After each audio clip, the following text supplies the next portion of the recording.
Hi, I'm Craig with ApplianceVideo.com. Today, we'll be taking a look at the Evaporator fan motor on this GE side-by-side refrigerator.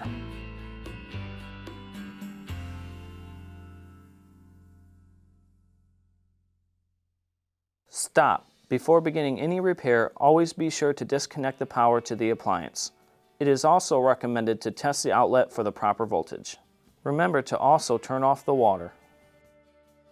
The main reasons why you'd be replacing an evaporator fan motor is if the unit is not cooling sufficiently inside the freezer and not cooling at all inside the refrigerator. Now, click on the link below to view this repair video. ApplianceVideo.com guides you step by step, giving you the confidence to avoid recalls and callbacks, also saving time on repairs. Whether you're up against an uncommon repair or the latest appliance on the market, our videos have been created with you in mind. Our growing library of videos have been produced using our factory-certified technicians who have extensive infield experience over the past 30 years. ApplianceVideo.com provides high-quality repair videos that anyone can follow, regardless of their skill level. We are here to help. Click on the link below to view this repair video and let us help you do it right the first time.